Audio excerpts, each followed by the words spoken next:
Si kecil yang penuh makna. Hai semua, kenalin ini aku Atom yang penuh makna. Kenapa sih aku tuh bisa dibilang sebagai si penuh makna?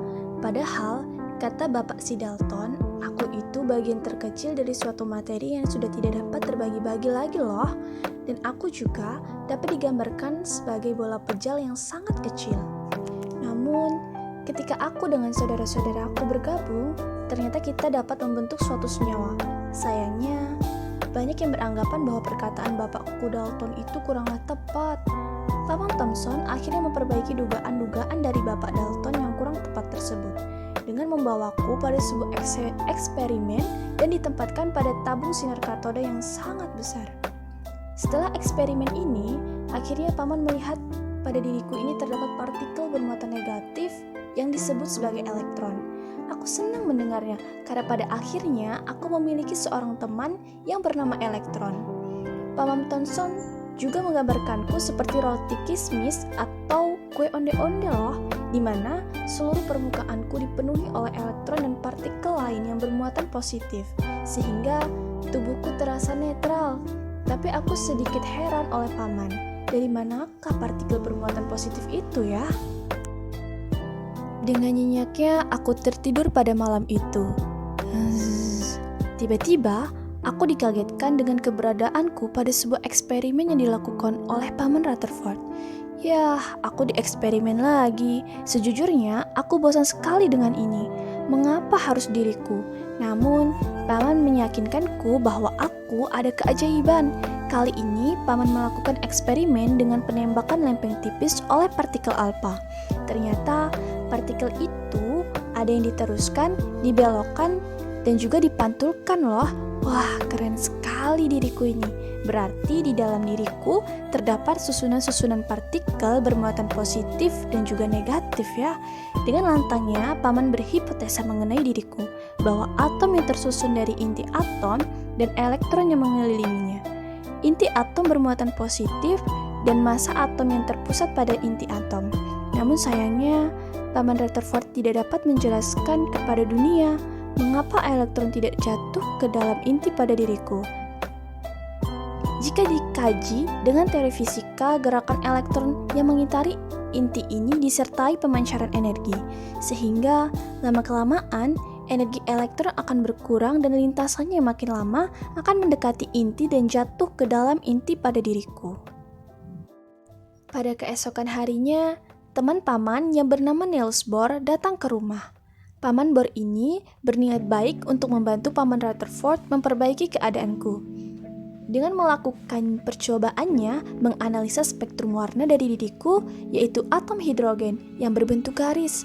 Wow, kali ini aku suka dengan percobaan yang dilakukan oleh Paman Bohr. Hidupku lebih berwarna lagi, aku tersenyum bahagia. Dari percobaannya ini, aku lebih tahu bahwa diriku ini terdiri dari inti yang bermuatan positif dan dikelilingi oleh elektron yang bermuatan negatif. Di dalam suatu lintasan, elektron ini dapat berpindah dari satu lintasan ke yang lain dengan menyerap atau memancarkan energi, sehingga energi elektron atom itu tidak akan berkurang. Jika berpindah lintasan ke lintasan yang lebih tinggi, maka elektron akan menyerap energi. Jika beralih ke lintasan yang lebih rendah, maka akan memancarkan energi. Aku bisa membayangkan bahwa aku menjadi pusat perhatian dengan begitu banyaknya elektron yang mengelilingi. Dengan keadaanku ini, ternyata aku masih lemah dan perlu diberi sedikit pengobatan. Dan pada akhirnya, aku dilarikan ke rumah sakit dengan menggunakan peralatan yang lebih modern. Di situ, kami bertemu dengan dokter-dokter teman Bapak yang siap membantu proses pengobatanku. Salah satunya Pak Edwin Schrödinger yang berasal dari Austria. Selain itu, ada Pak Werner Heisenberg. Heisenberg dan Schrödinger ini bekerja sama untuk memperbaiki diriku menjadi lebih modern lagi. Penelitian yang dilakukan oleh Pak Schrödinger ini berdasarkan hipotesis de Broglie, serta pada asas ketidakpastian Werner Heisenberg. Perkataan dari Pak Heisenberg yang menyimpulkan bahwa terdapat suatu keterbatasan dalam menentukan posisi dan momentum elektron yang menjadikan diriku ini lebih dikenal dunia dengan nama teori atom mekanika kuantum. Setelah pertemuan yang sangat berarti dengan Pak Schrödinger dan Pak Heisenberg, aku merasa sangat beruntung karena mereka membawa perubahan besar dalam pemahaman tentang diriku. Mereka berdua adalah ilmuwan yang sangat pintar dan tekun. Mereka bekerja keras untuk mengungkap lebih dalam tentang misteri yang ada dalam diriku. Pak Schrödinger memperkenalkan sebuah model baru yang sangat canggih.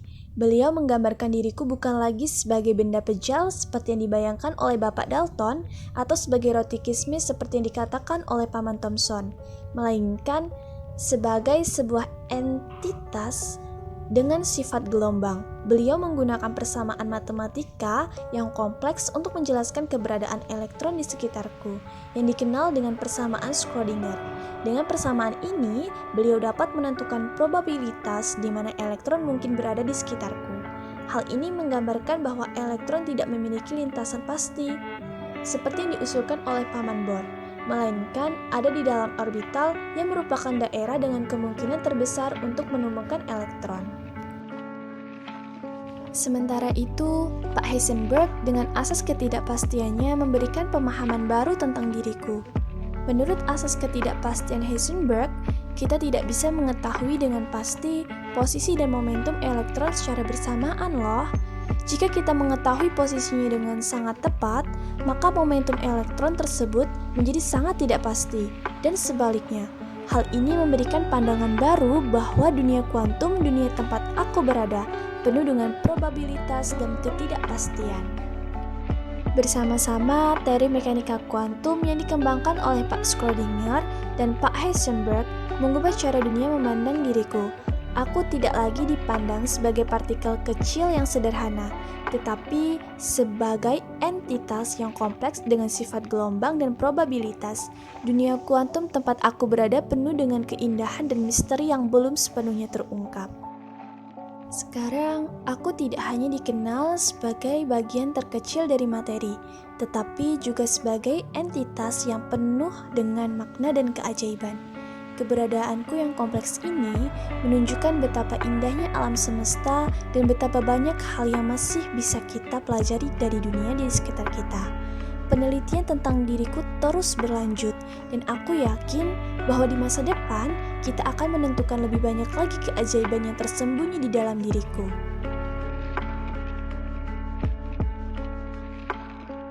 Terima kasih telah mendengarkan ceritaku. Aku adalah atom penuh dengan makna dan cerita.